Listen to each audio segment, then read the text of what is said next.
Hello बच्चों, good morning. Good morning, good morning. कैसे हो आप लोग? बस जस्ट स्टार्ट किया अभी तो, बस जस्ट स्टार्ट किया है। Good morning, good morning.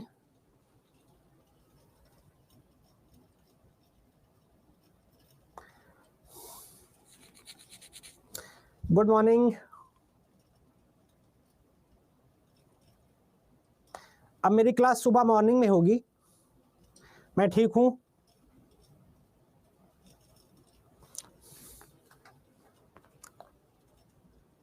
यही टाइम रहेगा। Very good morning to everyone.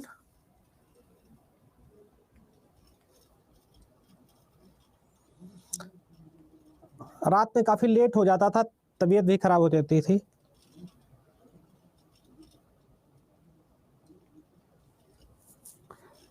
Okay, आपका स्वागत है।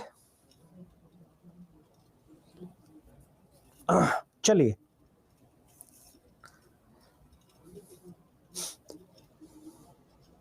बेटा उस समय मेरी क्लास है। चलो, गुड मॉर्निंग टू एवरीवन। और बताओ कैसी चल रही तैयारी? स्टार्ट करें क्लास। आज का टॉपिक है इन्फ्लेशन। ध्यान से सुनिएगा सभी लोग। इन्फ्लेशन, इन्फ्लेशन यानी कि महंगाई। महंगाई से सरल भाषा में बोलते हैं मुद्रास्फीति, से अर्थव्यवस्था की भाषा में बोलते हैं मुद्रास्फीति। अब विद्या जी ध्यान से सुनिएगा, ठीक है? विद्या जी आप ध्यान से सुनिएगा। इसी टाइम पर क्लास होगी, ठीक है? Good morning to everyone. सब लोग जुड़ना स्टार्ट कर दो। Good morning. बस क्लास कोर्स अब खत्म होने वाला है। चलो चलो, बहुत बढ़िया। इन्फ्लेशन आज का टॉपिक है। मैं भी ठीक हूं, मैं भी ठीक हूं। चलो, बहुत ठंडी तो है। चलो स्टार्ट किया जाए क्लास। रेगुलर इसी टाइम पर होगी क्लास, रेगुलर इसी टाइम पर होगी, क्योंकि रात को मेरी तबीयत खराब हो जाती है। चलो तो अब आया है एक शब्द, आया है ये इन्फ्लेशन। तो यार इसे तो ये तो बड़ा कठिन लगता है कि यार ये इकोनॉमिक्स की सबसे खास बात होती क्या होती है कि इसमें चीजें बड़ी टेढ़ी मेढ़ी हैं। तो बच्चों को थोड़ा सा स्वाभाविक है कि थोड़ा कठिन लगे, पर मेरी जिम्मेदारी है कि मैं आपको बहुत अच्छे से पढ़ाऊं। मेरी जिम्मेदारी है कि मैं बहुत अच्छे से पढ़ाऊं और मैं उसमें कोशिश भी करता हूं। तो इन्फ्लेशन को अगर आप सरल भाषा में कहना चाहो तो उसे आप कहोगे महंगाई। ठीक है, महंगाई। ठीक है, वो भी बताएंगे, वो भी बताएंगे। ठीक है, देखो महंगाई, और इसको क्या बोलते हैं? मुद्रास्फीति। इसे अर्थशास्त्र की भाषा में मुद्रास्फीति बोलते हैं। तो होता क्या है कि जैसे महंगाई का मतलब है, जैसे तुम बाजार गए, कोई व्यक्ति बाजार गया, मार्केट गया, और उसने वहां मान लो आलू का भाव था, आलू का भाव नॉर्मली 15 रुपए केजी चल रहा है। 15 रुपए केजी ठीक चल रहा है आलू का भाव, ठीक है, एक नॉर्मल स्थिति है। तो महंगाई, इन्फ्लेशन होती क्या है आज समझिए। अभी तक जो आपने पढ़ा होगा कि मुद्रा के मूल्य में वृद्धि इन्फ्लेशन है। राम राम राम राम। तो ठीक है, अभी मुद्रा के मूल्य में वृद्धि नहीं, बल्कि लगातार वृद्धि, यानी कि ये जो आलू का रेट है ये 15 से 25 रुपए हो जाए, फिर ये 35 रुपए हो जाए, फिर ये 50 रुपए हो जाए, फिर ये 70 रुपए हो जाए, और फिर ये 90 रुपए हो जाए, और फिर ये 100 रुपए हो जाए, मान लो। ठीक, एज्यूम करते हैं हम लोग, अनुमान लगाते हैं।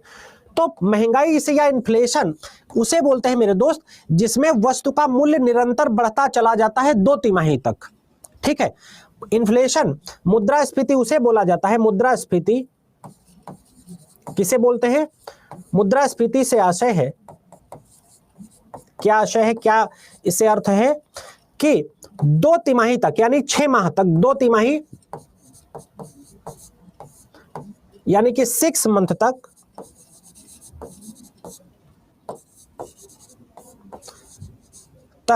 मुद्रा के मूल्य में, 2 तिमाही तक वस्तु के मूल्य में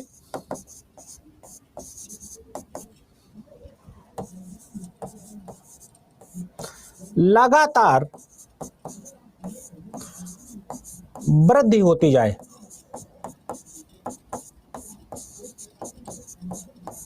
इतने में किसी को कोई दिक्कत है?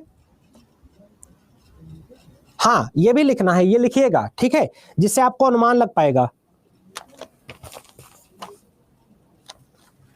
इंग्लिश में लिखिएगा inflation is quantitative measures, inflation is quantitative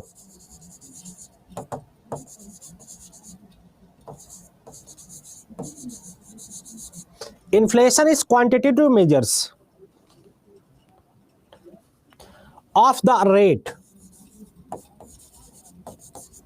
यानी कि क्या है, क्वांटिटेटिव, यानी कि वस्तु के मूल्य में लगातार वृद्धि होते जाना।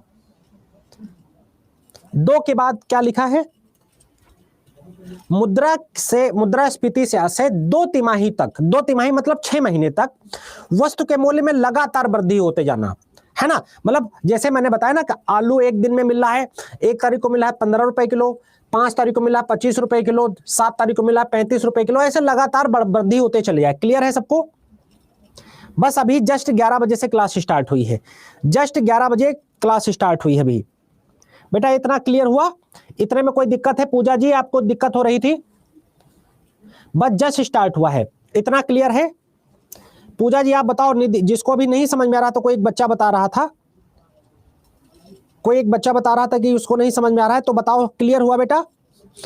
तो कीमत के स्तर में क्या होता है, वृद्धि हो जाना।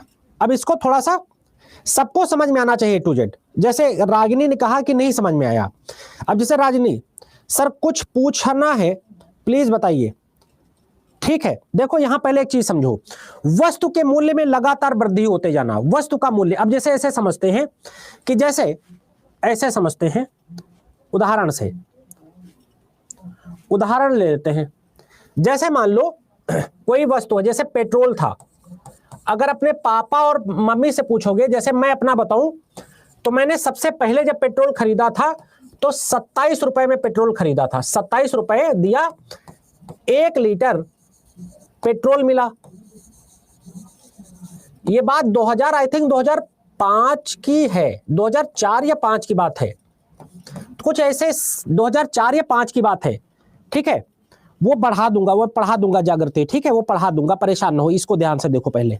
हाँ, और अब अभी भी जब हम लोग इस समय 96 रुपए यूपी में है, 96 रुपए देते हैं तो 1 लीटर पेट्रोल मिलता है। तो पेट्रोल तो 1 ही लीटर है, 1 लीटर पेट्रोल मिलता है, ठीक है, 1 लीटर पेट्रोल मिलता है, 96 रुपए देते हैं। तो पेट्रोल तो 1 ही लीटर मिल रहा है ना, लेकिन क्या बढ़ गया, क्या बढ़ गया, रुपया रेट बढ़ गया। तो ये क्या है, रुपए के मूल्य में कमी हो गई, वस्तु के मूल्य में वृद्धि नहीं हुई, है ना। क्लियर है? हाँ, उसी के अंदर से पूछेगा। क्लियर है ना? क्लियर है बेटा, बताओ सबको क्लियर होना चाहिए, ए टू जेड हर एक बच्चे को क्लियर होना चाहिए, बहुत इंपॉर्टेंट टॉपिक है ना। तो इसमें क्या होता है, वस्तु के मूल्य में वृद्धि होती है। किसमें होती है, वस्तु के मूल्य में, वस्तु के मूल्य में वृद्धि होती है। और क्या होता है, मुद्रा के मूल्य में कमी हो जाती है। लिखेगा मुद्रा के मूल्य में कमी। कैसे कमी हो जाती मेरे भाई, ठीक जैसे मैंने बताया वैसे कमी हो जाती, ठीक है।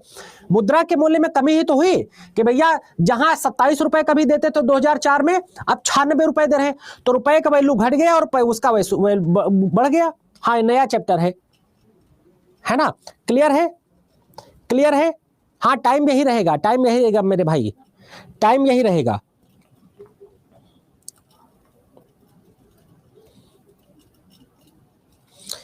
आशा करता हूं कि क्लियर होगा, सबको क्लियर है ना। हाँ बिल्कुल, नोट्स रिवीजन करिए बेटा। उस समय मेरी तबीयत खराब होती थी और बहुत ज्यादा दिक्कत होती थी। हाँ, मुद्रा के मूल्य में कमी होगी मेरे भाई, ठीक है। चलो आगे बढ़ते हैं। अब समझते हैं मुद्रास्फीति के प्रकार, type of inflation. Type of inflation,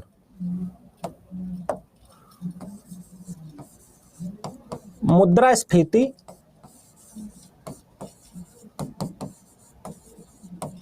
के प्रकार, ठीक है, टाइप ऑफ इन्फ्लेशन।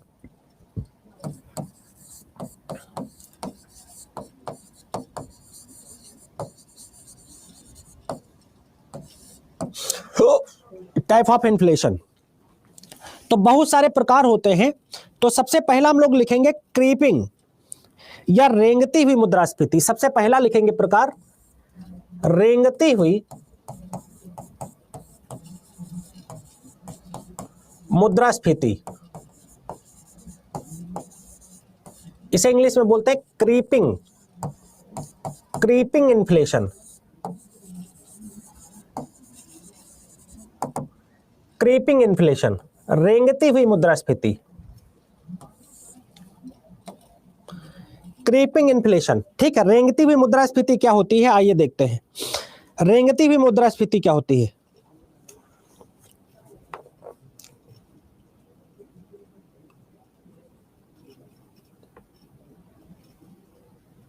ठीक है,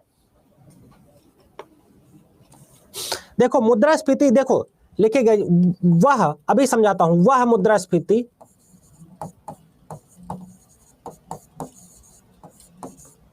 जिसमें वस्तुओं के मूल्य, वस्तुओं का मूल्य मात्र 3% ही बढ़ता है,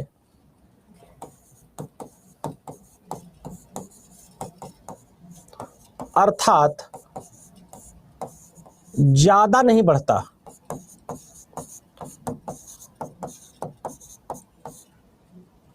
इसे मंद मुद्रास्फीति भी कहा जाता है। अभी समझिएगा, ये समझने वाला चैप्टर है। ठीक है, यानी कि ऐसी स्थिति है जिसमें वस्तुओं का मूल्य बहुत ज्यादा नहीं बढ़ता। ठीक है, जिसमें वस्तुओं का मूल्य बहुत ज्यादा नहीं बढ़ता। ठीक है, लिखेगा इट इज, इंग्लिश में लिखेगा it is very low inflation rate में एज मैक्सिमम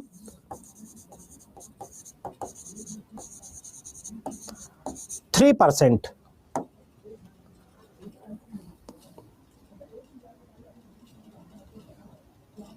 बिल्कुल आप पढ़िए, देखो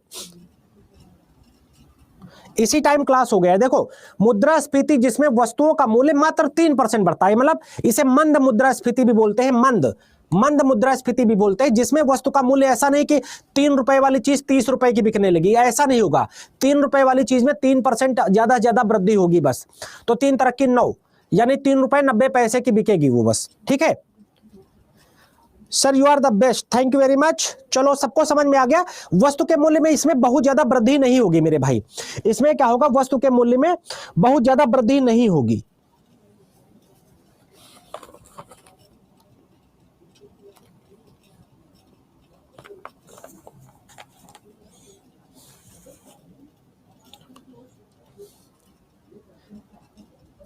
हाँ 3% से ज्यादा नहीं होगी इसमें, 3% से ज्यादा नहीं होगी। ठीक है, क्लियर हो गया, क्लियर हो गया, जल्दी जल्दी बताओ, सबको आना चाहिए, क्लियर है, फटाफट बताओ।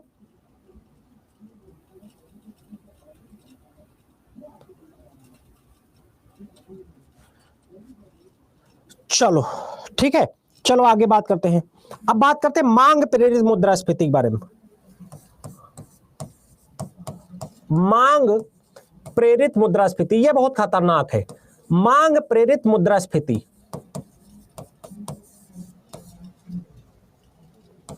यह बहुत खतरनाक है, यही है सबसे ज्यादा। अभी इसका बढ़िया से एग्जांपल देंगे, जैसे इसको बोलते हैं demand pull inflation, demand pull inflation बोलते हैं मेरे भाई से। डिमांड पुल इन्फ्लेशन क्या होती है? ठीक है, देखो डिमांड पुल इन्फ्लेशन किसे बोला जाता है, आइए से देखते हैं। डिमांड पुल इन्फ्लेशन क्या होती है, आइए देखते हैं। देखो जैसे क्या होता है, जैसे हमने कोरोना में देखा, इसका उदाहरण मैं आपको बताना चाहूंगा, पहले इसका मैं उदाहरण बताना चाहूंगा। कोरोना में क्या हुआ, जो एक जैसे गैस सिलेंडर है, ऑक्सीजन सिलेंडर, ठीक, ऑक्सीजन सिलेंडर कितने रुपए का मिलता है? 2500 का मिलता है, 2500 रुपए का मिलता है। कितने का मिल रहा था? कोई रेट नहीं था। 50,000 का भी मिल रहा था, 70,000 का भी मिल रहा था, और मेरे एक जानने वाले ने 1,00,000 रुपए का भी लिया था एक। और जो दवाएं थी रेमडेसिविर, देखो जैसे मैं उस दौरान यूपीएससी का इंटरव्यू देने गया था, मुझे याद है कि तो उस दौरान क्या हुआ कि जो 100 ग्राम का जो सैनिटाइजर है मैंने 800 रुपए का खरीदा था, ठीक, एकदम से जब बस कोरोना मार्च में स्टार्ट ही हुआ था। तो कहने का मतलब है कि बहुत ज्यादा जो है एकदम से रेट, डिमांड बढ़ जाए, एकदम से रेट बढ़ जाए। जैसे आमतौर पर क्या हुआ था, पिछले साल टमाटर का रेट हुआ था, टमाटर आमतौर पर 20 रुपए, 15 रुपए, 25 रुपए में बिका करता है। कितने रुपए में टमाटर बिका था? 200 रुपए में बिका था। तो उसे बोलते हैं मांग प्रेरित मुद्रास्फीति, यानी किसी वस्तु की मांग जब बहुत ज्यादा बढ़ जाएगी और वस्तुएं उपलब्ध नहीं होंगी। 250-300 रुपए तक बिका था, है ना, जब किसी वस्तु का आप चेंज नहीं होगा, ठीक है, किसी वस्तु का जो है रेट जब बहुत तेजी के साथ बढ़ जाए और चीज उपलब्ध ना हो, है ना, लिखेगा, इसमें लिखेगा, ठीक है। तो इसको हटा रहे हैं, इसको समझाने के लिए लिखा था, इसको हटा रहे हैं। मांग प्रेरित इन्फ्लेशन में लिखेगा, ठीक है, मांग प्रेरित इन्फ्लेशन में लिखेगा मांग अधिक हो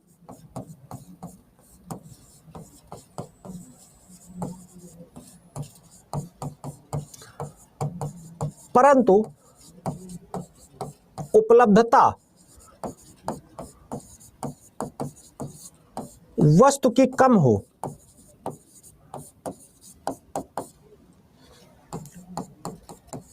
तो उसे मांग प्रेरित मुद्रास्फीति कहते हैं। क्या दिक्कत है? किसी को नहीं समझ में आया हो तो बताइए। जैसे एग्जाम्पल के लिए लिखिए, जैसे कोरोना में ऑक्सीजन सिलेंडर व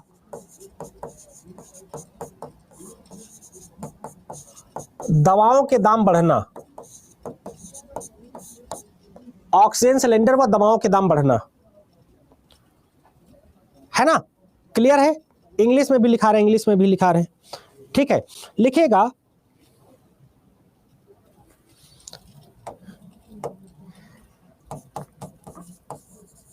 increasing purchasing power parity but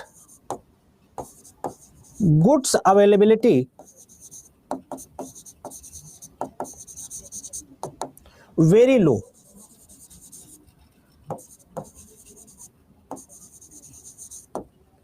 ठीक है, क्लियर हो गया? ज्योग्राफी की क्लास आगे होगी बेटा, पहले इसे पढ़ लो। ये समझ में आया कि नहीं आया, पहले ये बोलो बेटा। ज्योग्राफी की क्लास आगे होगी, पहले ये तो पढ़ लो मेरे भाई। ये समझ में आया कि नहीं आया, बताओ जल्दी से। जो हमें आज हम कर रहे हैं उस पे हमें फोकस करना चाहिए। अब देखो, नहीं सर नहीं, तो दिवाकर ने कहा कि नहीं समझ में आया। दिवाकर ने कहा नहीं समझ में आया। भैया ऐसा है कि जैसे मांग प्रेरित, जैसे तुम्हारे पास खूब पैसा आ जाए, ऐसे समझते हैं। जैसे एक कार है, कार एक है, ठीक है, एक हसीना लाखों दीवाने वाली बात है। एक कार है, 20 खरीदने वाले हैं। कार एक है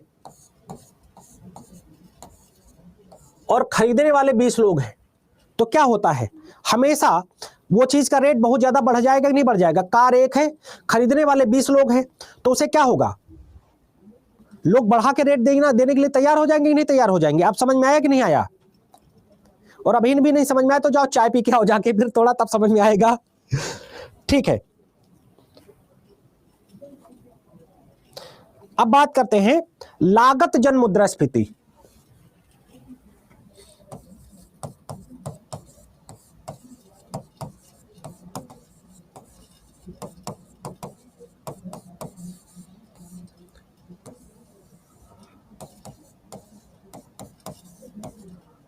कास्ट पुल इन्फ्लेशन।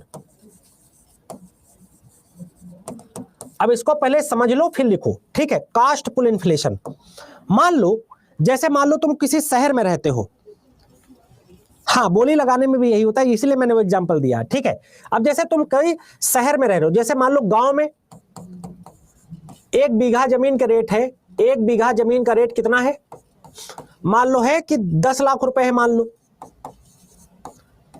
ठीक है। शहर में 1 स्क्वायर फीट, जैसे लखनऊ में गोमती नगर में 1 स्क्वायर फीट का रेट ही 10,000 रुपए होता है, 1 स्क्वायर फीट का रेट ही 10,000 रुपए होता है, यानी कि 1 बीघा का रेट तो बहुत ज्यादा हो जाएगा। तो क्या होगा, जैसे मान लो तुमने 1000 स्क्वायर फीट जमीन खरीदी, 1000 स्क्वायर फीट जमीन खरीदी 10,000 के रेट से, तो 3 जीरो इधर और लगा दो, 1 2 इकाई दहाई सैकड़ा हजार 10,000 लाख 10 लाख करोड़, यानी 1 करोड़ का पहले 1 करोड़ का तुमने पहले क्या करा, जो है प्लॉट खरीदा। फिर तुमने क्या करा, 1 करोड़ का प्लॉट खरीदा, उसके बाद तुमने क्या करा, उसके बाद 60-50 लाख रुपए लगाकर 50 लाख रुपए लगाकर इसकी बिल्डिंग तैयार करी, ठीक। 50 लाख रुपए लगाकर तुमने इसे बिल्डिंग तैयार करी, तो ये कितने का हो गया, 1.5 करोड़ का हो गया। अब तुम इसे प्रॉफिट लेकर बेचना चाहोगे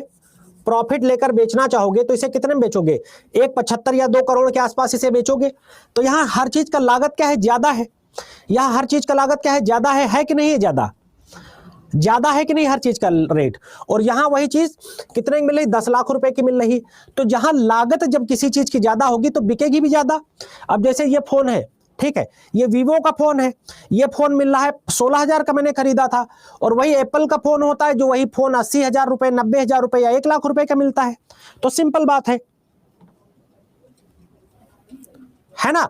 और लागत भी कभी कभी क्या होता है, जैसे तुम घर बना रहे हो तो पता लगा गिट्टी का रेट बढ़ गया, बालू का रेट बढ़ गया, सीमेंट का रेट बढ़ गया, है ना।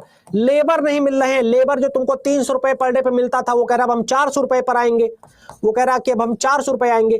तो इस सबका भार तुम्हारे कहां पर पड़ेगा, इसी घर बनाने की लागत पर पड़ेगा ना।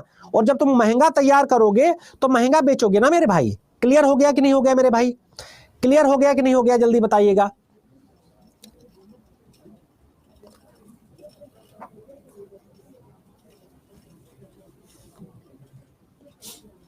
सबको क्लियर है टू जेड? अभी ऐसा कोई है,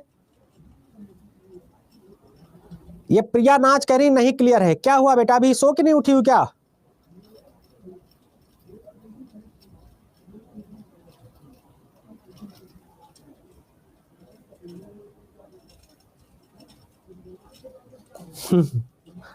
ठीक है, चलो अब समझाते हैं लागत जन्य मुद्रास्फीति। लागत जन्य मुद्रास्फीति लिखिएगा।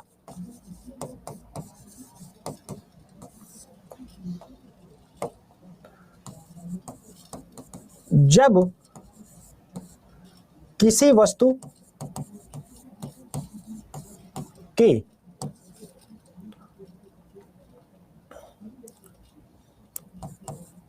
किसी वस्तु को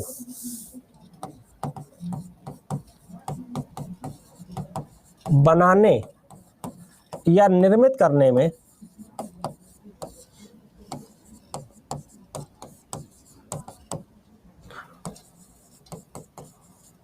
अधिक लागत आती है तो उसे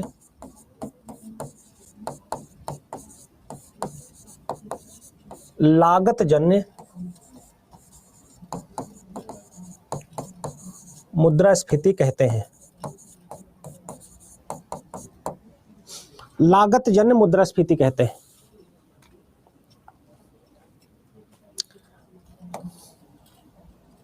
लिखेगा एग्जाम्पल के लिए, जैसे लेबर रेट बढ़ना,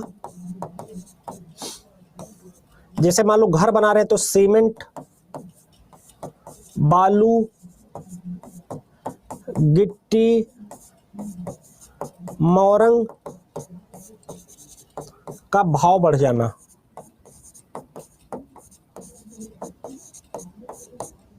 गांव में लोग बोलते हैं ना भैया,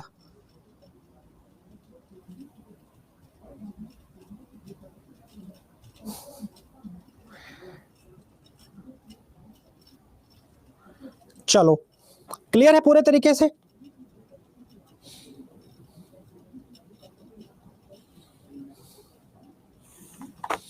चलो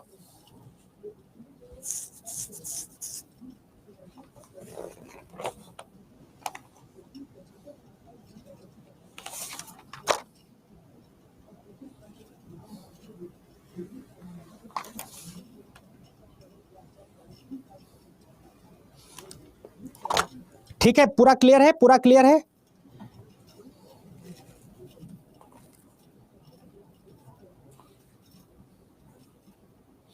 अब एक समझाते हैं दौड़ती हुई मुद्रास्फीति। दौड़ती हुई मुद्रास्फीति, रनिंग इन्फ्लेशन।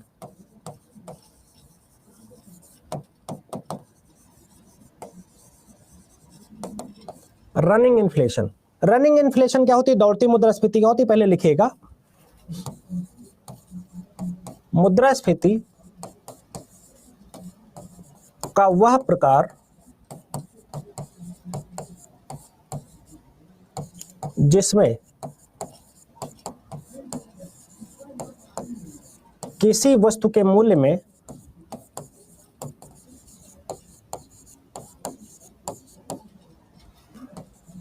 आकस्मिक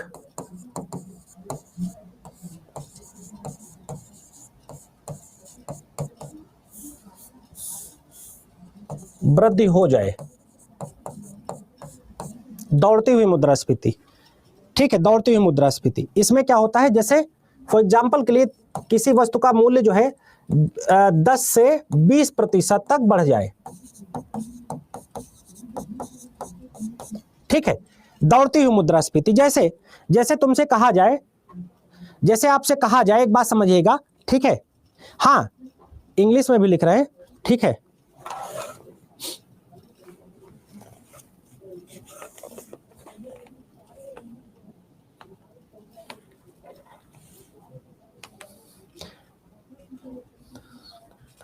लिखेगा in this state, in this stage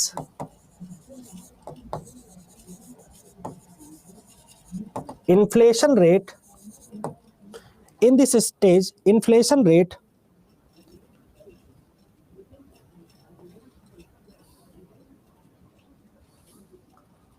or rising of price rapidly, that is called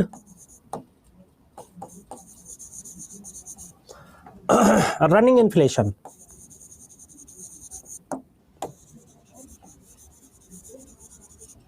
ठीक, अब जैसे इसका उदाहरण समझाता हूं, इसका उदाहरण समझाता हूं। बेटा अभी सब समझाएंगे, ऑब्जेक्टिव, बेटा ऑब्जेक्टिव भी करवाएंगे, कल ऑब्जेक्टिव करवाएंगे। Thank you very much. अब देखिएगा, एग्जाम्पल समझिएगा। जैसे तुमसे कहा जाए, जैसे मान लो जैसे कहा जाए कि कल से, जैसे मान लो मोदी जी घोषणा कर दे कि कल से जो है बाजार बंद हो रहेंगे, बाजार बंद रहेंगे 1 सप्ताह के लिए, 1 सप्ताह के लिए, 1 वीक के लिए बाजार बंद रहेंगे। तो घर से मम्मियां आटा दाल चावल खरीदने के लिए मार्केट तुरंत निकल पड़ेंगी। ठीक है, आटा दाल चावल खरीदने के लिए भाग निकल पड़ेंगी, है ना। कोरोना हुआ था तब यही हुआ था, लोगों ने इतनी पैरासीटामॉल खरीद के रख ली कि पूछो ना। घर में पेट्रोल भराने के लिए लोग चले जाएंगे, बाजार से सब्जी लेने के लिए चले जाएंगे, तो अगर आलू वहां 20 रुपए किलो बिक रहा होगा तो 30 रुपए किलो ऑटोमेटिक बिकने लगेगा। तेज तर्रार मम्मियां, है ना। तो याद रखिएगा, ये सब कुछ तेजी के साथ बढ़ेगा, इसे बोलेंगे दौड़ती हुई मुद्रास्फीति। रैपिड स्तर पर ये चीजें बढ़ने लगती हैं, रैपिड स्तर पर ये चीजें बढ़ने लगती हैं। अब बात करेंगे हम लोग, बात करेंगे कारण पर कि मुद्रास्फीति, बात करेंगे कारण पर कि मुद्रास्फीति के क्या कारण हैं। ठीक है, भोजपुरी में लिखिए। अरे वाह, भोजपुरी में क्या हम उर्दू में लिख दे सीधा।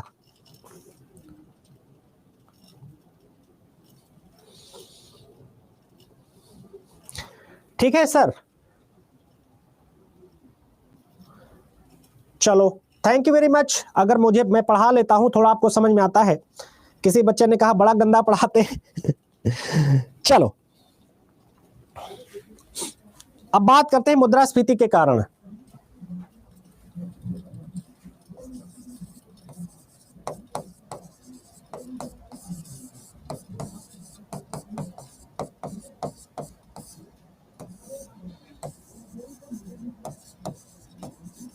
Cause of inflation, cause of inflation, मुद्रास्फीति के कारण।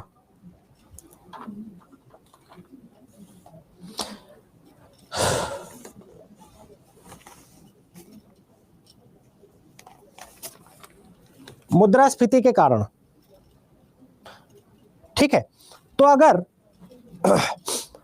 एक बात बोली जाए, ठीक है, अगर एक बात बोली जाए मुद्रास्फीति के कारण में, तो सिंपल वही बात है, बड़ी बड़ी बातें हम लोग इतनी देर से कर रहे हैं। मुद्रास्फीति का बहुत सिंपल मतलब है कि यार किसी वस्तु के मूल्य में वृद्धि हो जाना, है ना। किसी दो चीजें, दो इसके लिए परिस्थितियां जिम्मेदार हैं। एक सिचुएशन क्या जिम्मेदार है मुद्रास्फीति के लिए, कि वस्तु उपलब्ध नहीं है या कम उपलब्ध है। अब देखो एक चीज समझिएगा, यहां पहले थोड़ा समझिए, देखिए ताकि टॉपिक नए तरीके का क्वेश्चन आए तब भी आप कर लीजिए। या तो वस्तु उपलब्ध नहीं है या कम उपलब्ध है। दूसरी क्या कंडीशन हो सकती है कि लोगों के पास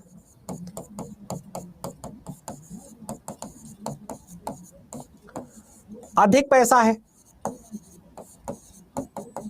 अधिक पैसा या पर्याप्त पैसा है, इनफ मनी है। पर्याप्त पैसा या धन है या मनी है, दो ही तो स्थितियां हो सकती है ना। सोचो कोई वस्तु उपलब्ध हो लेकिन लोगों की जेब में पैसा ना हो। ठीक है, कोई चीज उपलब्ध हो लेकिन, ठीक है, लेकिन लोगों के पास पैसा ना हो। चीज उपलब्ध हो लेकिन लोगों के पास पैसा ना हो तो क्या लोग खरीद पाएंगे? ठीक है, तो ऐसा नहीं होगा। तो यहां पर क्या होगा, यहां पर क्या होगा कि वस्तु उपलब्ध नहीं है, ठीक है, और लोगों के पास अगर या कम उपलब्ध है, लोगों के पास अधिक पैसा है, तो भाई वही बात होगी ना कि एक कार है, वही वाला जो एग्जांपल मैंने दिया था, और 20 लोग खरीदने वाले हैं तो उसका रेट तो बढ़ जाएगा ही बढ़ जाएगा। लेकिन कार एक हो और खरीदने वाला ही कोई ना हो तो वो वस्तु कार को कोई पूछेगा नहीं, पूछेगा कहे भैया रख लो अपने पास। ठीक है, कोई कहेगा रख लो, है ना। तो कार जो है एक उपलब्ध हो, खरीदने वाले 20 लोग हों, तब तुरंत उसका रेट 1 लाख रुपए की कार बिक रही थी वो 1.5 लाख रुपए की ऑटोमेटिक हो जाएगी, है ना। क्लियर हुआ कि नहीं हुआ? पहले चीज तो में ये उल्टा, उसका उल्टा मैंने समझा दिया। ठीक है, तो मांग पक्ष और आपूर्ति पक्ष दोनों चीजें हमें समझना होगा। ठीक है, अब लिखेगा, पहला लिखेगा, यहां पर एक चीज लिखेगा, पहला लिखेगा मांग पक्ष,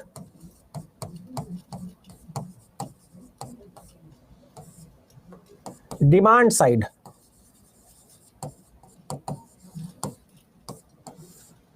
मांग पक्ष, ठीक है, क्या होता है भैया मांग पक्ष? ठीक है, तो मांग पक्ष पहला होता है, ठीक है, तो मांग पक्ष का क्या मतलब होता है कि वस्तु को खरीदने की क्षमता लोगों में है। ठीक, इट मींस क्या होगा, इट मींस डिमांड कैपेसिटी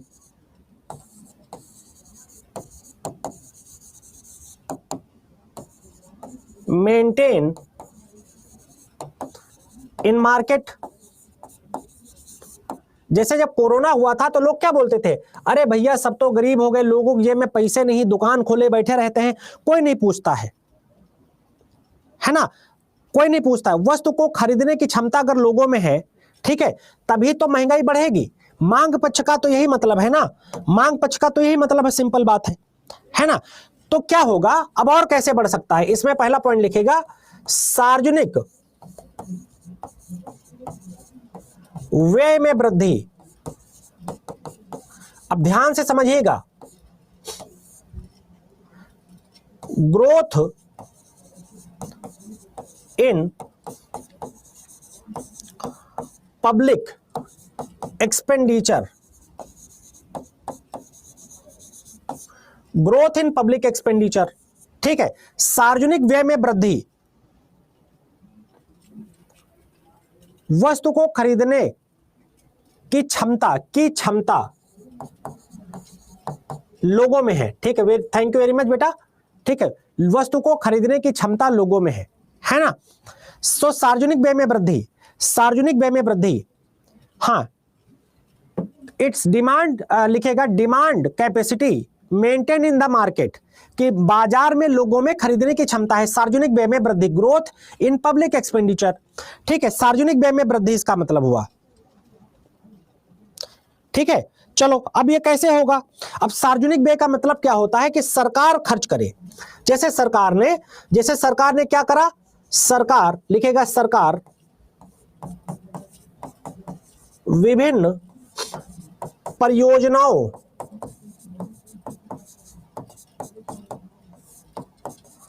को प्रारंभ करे। अगर सरकार विभिन्न परियोजनाओं को प्रारंभ करेगी तो क्या होगा, देखो, तो उससे क्या होगा, श्रमिक को क्या मिलेगा, काम मिलेगा, श्रमिक को कार्य मिलेगा, ठीक है, और वस्तुओं की बिक्री बढ़ेगी,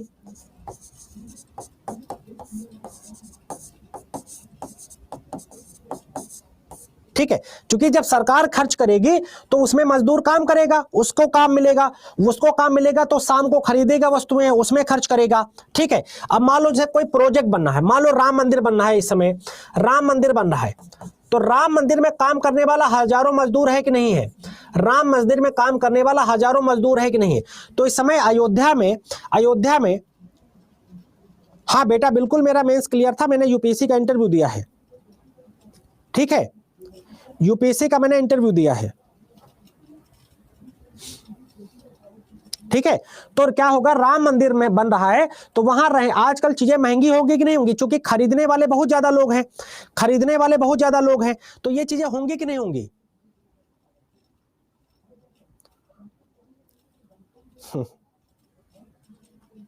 ठीक है, याद रखिएगा मैं यूपीएससी का टीचर हूं, मैं आप लोगों को यहां पढ़ा रहा हूं, ये आप खुशकिस्मती की बात है, ठीक है, याद रखिएगा।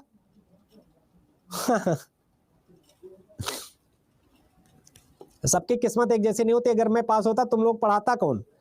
चलो तो इसको आप समझिएगा, यहां पर राम मंदिर है, ठीक है, वहां पर इस समय लोग काम करने वाले बहुत ज्यादा लोग, तो उस तरह से सुविधाएं बढ़ जाती। तो सार्वजनिक व्यय में अगर सरकार खर्च करती तो उसका मतलब होता है कि लोगों की खरीदने की क्षमता बढ़ गई है। क्लियर है,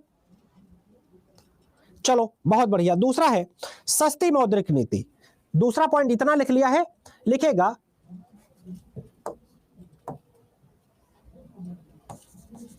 government start PSUs, public sector unit, इसको लिखेगा पब्लिक सेक्टर यूनिट, ठीक है। तो श्रमिकों का कार्य, ठीक है, लेबर फोर्स इंक्रीज होगा, तो उसका क्या होगा, जो बिक्री बढ़ेगी, sale of goods, selling of goods या मटेरियल, ये बढ़ेगा कि नहीं बढ़ेगा। तो ये क्लियर हो गया कि नहीं हो गया, बताओ फटाफट, क्लियर हो गया कि नहीं हो गया। बेटा मैं इस समय 35 साल का हूं,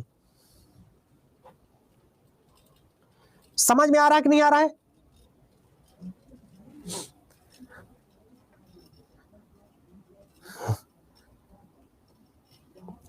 भाई देखो, सरकार प्रोजेक्ट पर पैसा खर्च करेगी, श्रमिकों का कार्य बढ़ेगा, श्रमिकों के कार्य बढ़ेंगे, वस्तुओं की बिक्री बढ़ेगी, है ना, तभी तो होगा। लेकिन मान लो सरकार प्रोजेक्ट न चलाए तो यूपी बिहार का मजदूर बेचारा घर में बैठा रहेगा, उधार ले लेके खाएगा ना।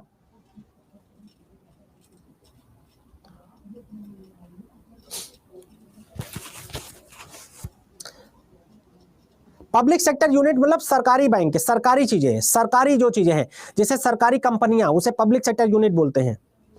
चलो छोड़ो वो सब, छोड़ो वो पुरानी बात हो गई, काफी पुरानी बात हो गई। चलो जल्दी से आगे बढ़ते हैं। अब बात करते हैं सस्ती मौद्रिक नीति।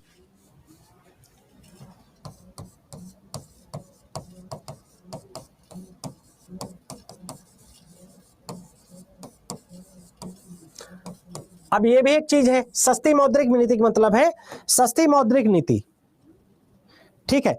Cheap monetary policy, cheap monetary policy. देखो सस्ती मौद्रिक नीति का क्या मतलब है। सस्ती मौद्रिक नीति का यार मतलब है कि लिखेगा जब किसी वस्तु, सॉरी लिखेगा जब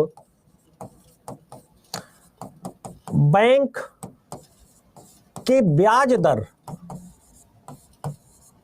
में कमी कर दी जाए when bank rate going very low level. अच्छा एक चीज बताओ, तुम लोगों ने यूपीएससी के बारे में क्यों पूछा? तुम लोगों ने मेरे यूपीएससी के बारे में क्यों पूछा? तुम लोगों को क्यों लग गया कि मैं यूपीएससी पढ़ाता रहूंगा?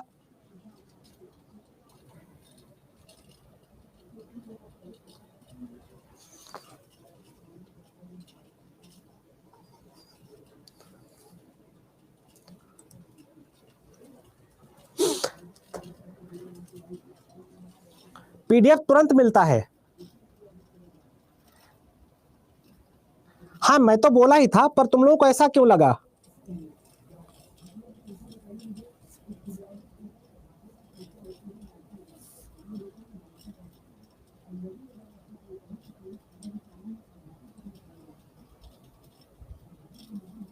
राइटिंग से, हैंड राइटिंग सर बहुत अच्छे से, ये क्या है?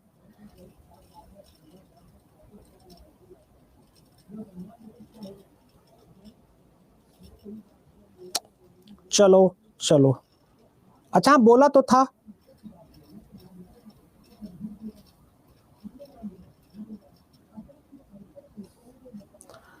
चलो ठीक है, थैंक यू। तो मुझे लगा किसी और ने बोला। चलो तो ये चीज याद रखिएगा। अब देखो क्या होगा, अब एक बात समझिएगा यहां बहुत प्यार से।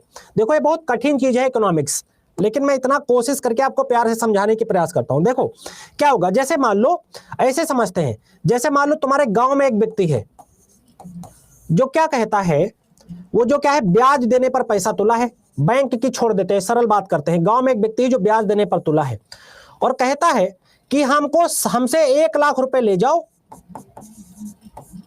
1 लाख रुपए ले जाओ, उस अगले साल हमें मात्र 1,01,000 रुपए दे जाना, 1,01,000 रुपए दे जाना, ठीक है। अब तुम कह रहे हो साल भर का अगर 1,000 रुपए में ब्याज लग रहा है तो क्यों नहीं हम ब्याज लें, क्यों ना हम ब्याज लें, ठीक है। तो ये वाली चीज वहां बहुत ज्यादा मायने रखती है। उसी तरीके से जब आरबीआई लिखेगा, जब आरबीआई ब्याज दरें घटा देती है तो लोन लोग अधिक लेते हैं। तो लोन या उधार, ऐसा कोई जिसकी ना समझ में आ रहा हो, लोग अधिक लेते हैं,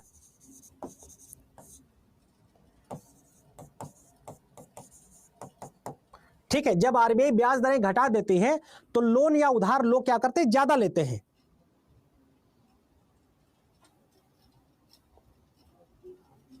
बेटा उसे बार बार रिवीजन करना पड़ता है, उसे बार बार रिवीजन करना पड़ता है ना।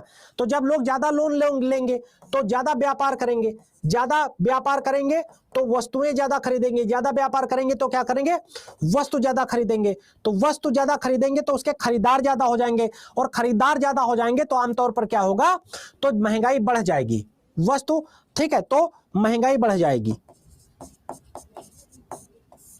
क्लियर हो गया, क्लियर हो गया। When RBI rate going very low, बेटा बार बार रिवीजन से, बार बार रिवीजन से ही ऐसा होगा।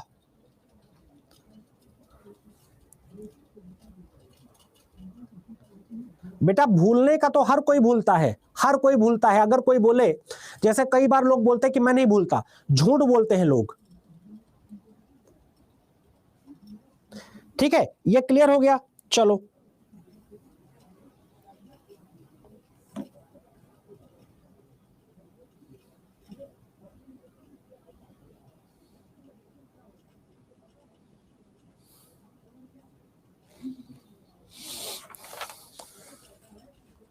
ठीक है।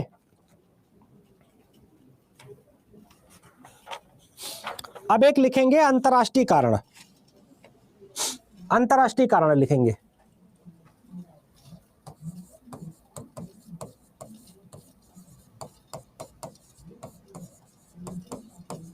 इंटरनेशनल फैक्टर,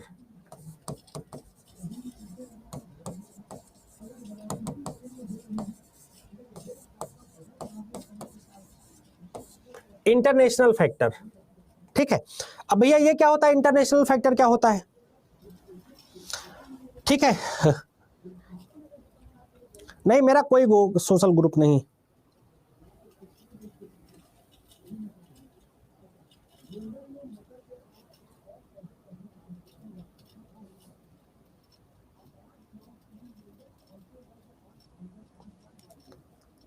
ठीक है।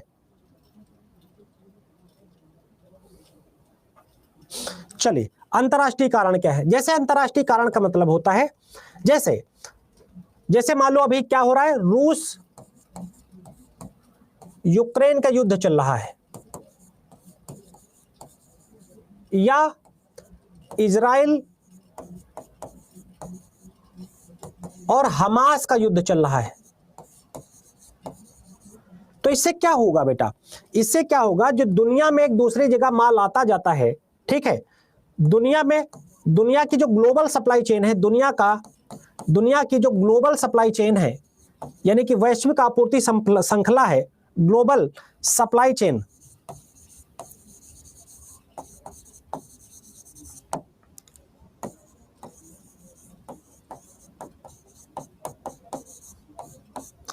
इफेक्ट होगी।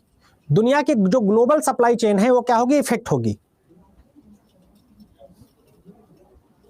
है ना। बिल्कुल,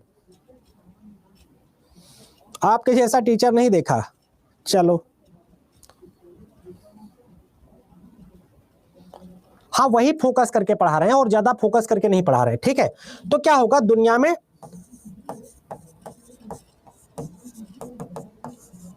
आपूर्ति श्रृंखला, यानी वस्तुओं की उपलब्धता, आपूर्ति श्रृंखला का मतलब होता है पहुंच कम हो जाएगी,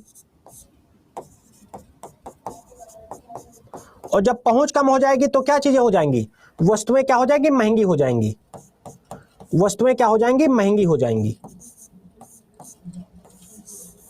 अब देखो अभी पाकिस्तान में क्या था, आटा 600 रुपए किलो बिक रहा था, क्योंकि उपलब्धता नहीं थी। यूक्रेन में सबसे ज्यादा गेहूं होता है। हाँ नोट करो फटाफट बेटा, इसको नोट कर लो।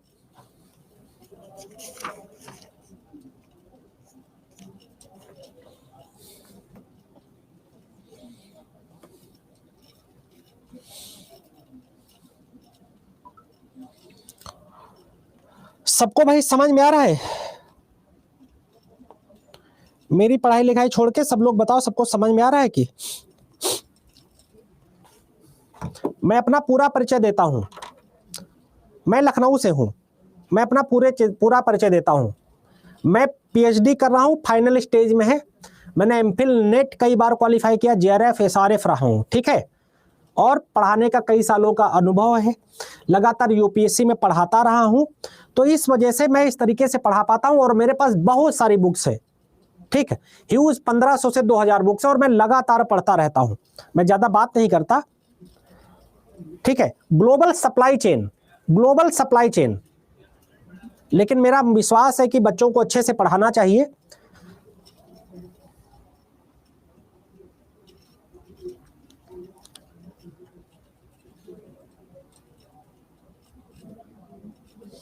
नहीं, मुझे नौकरी नहीं करनी अब, ठीक है। चलो आप लिखिएगा, चलो इतना हो गया, अब आगे लिखते हैं, फटाफट आगे लिखते हैं, ठीक है। मुद्रास्फीति के मापक, ये बहुत इंपॉर्टेंट है, यहां से क्वेश्चन पूछा जाता है। मुद्रास्फीति के मापक,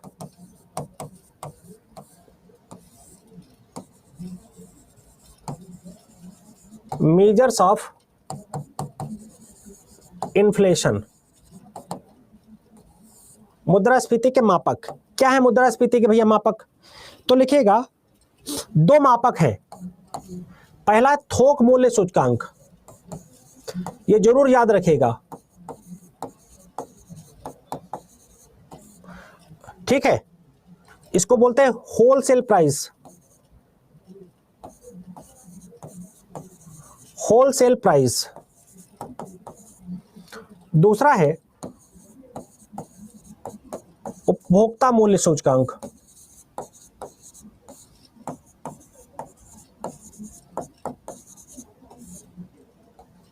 ठीक है, उपभोक्ता मूल्य सूचकांक, ठीक है, कंज्यूमर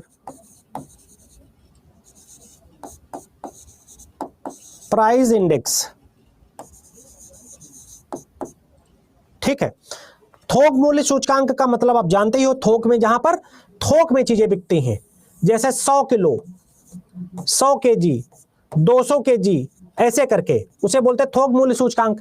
और यहाँ पर जो है उपभोक्ता मूल्य सूचकांक, या खुदरा माल मार्केट पर इसको देखा जाए उपभोक्ता, और उपभोक्ता बेचारा कैसा होता है, गरीब भी है अमीर भी है। इसमें क्या लिखेगा, रूरल यानी ग्रामीण भी होता है, शहरी भी होता है ना, अर्बन भी होता है। तो उपभोक्ता के बेसिस पर देखा जाता है कि उपभोक्ता बेचारा थोक में खरीदेगा कि आधा किलो चीनी खरीदेगा, है ना। तो ये चीज भी इसमें मायने रखती है ना। डब्ल्यूपीआई और सीपीआई को ध्यान में रखा जाता है, उसी को कंज्यूमर प्राइस इंडेक्स बोलते हैं। ये लिखा तो सीपीआई और वो डब्ल्यूपीआई, या प्राइस या सेल लिख सकते हो, इसको प्राइस लिख सकते हो, है ना, ठीक है। चलो और बताओ कैसे हो, पढ़ाई बढ़िया चल रही कि नहीं चल रही, सब जबरदस्त मस्त चल रहा है कि नहीं चल रहा है?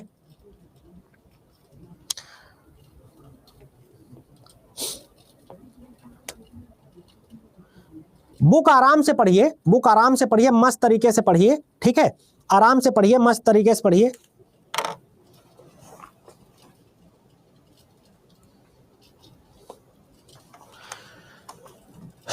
चलो बच्चों, तो फिर क्लियर है कि नहीं क्लियर है, बताइएगा, बात पूरी समझ में आ गई?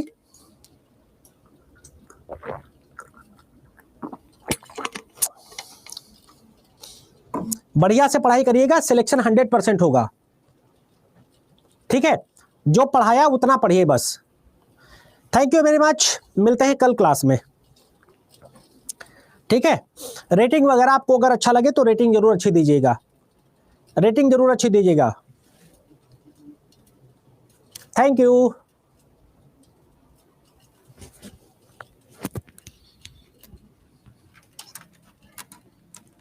हाँ, रोज क्लास 11 बजे ही होगी बेटा।